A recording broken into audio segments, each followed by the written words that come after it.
ನಮಸ್ಕಾರ, ನ್ಯೂಸ್ 26ಗೆ ಸ್ವಾಗತ.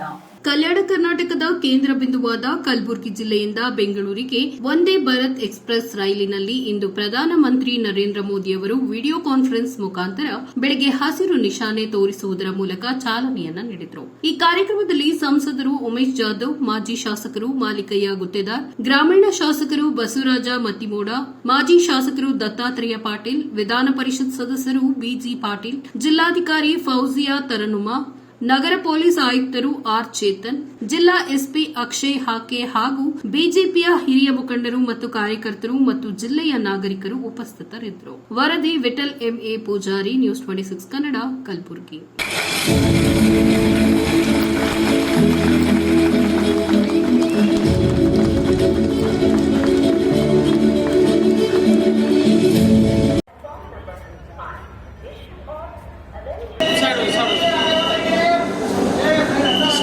साइड हो जाओ।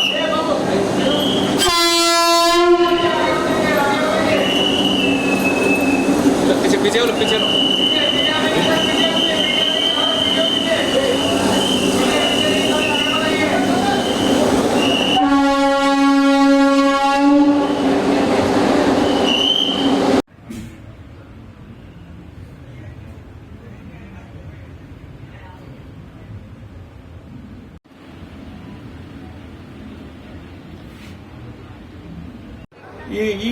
ಈ ಸ್ಟ್ರೇನ್ ಅನ್ನು ಸ್ಟಾರ್ಟ್ ಮಾಡ್ತಾ ಇದ್ದಾರೆ. ಇದಕ್ಕೆ ನಾನು ತುಂಬಾ ಧನ್ಯವಾದಗಳನ್ನು ನರೇಂದ್ರ ಮೋದಿ ಅವರಿಗೆ ಮತ್ತು ಮುಖ್ಯವಾಗಿ ಉಮೇಶ್ ಜಾಧವ್ ಅವರನ್ನು ನಾನು ಬಹಳ ಹೆಮ್ಮೆಯಿಂದ ಹೇಳಕ್ಕೆ ಇಚ್ಛೆಪಡುತ್ತೇನೆ.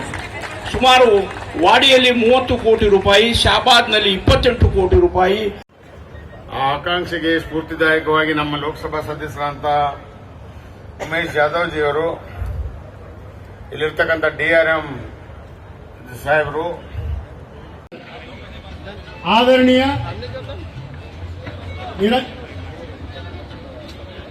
नीरज धरे उन्होंने ಇದಾಗಿತ್ತು ಲೇಟೆಸ್ಟ್ ಅಪ್ಡೇಟ್ಸ್. ಇನ್ನಷ್ಟು ಸುದ್ದಿಗಾಗಿ ನೋಡ್ತಾ ಇರಿ ನ್ಯೂಸ್ 26 ಕನ್ನಡ. ನಾವು ನಿಮ್ಮೊಂದಿಗೆ.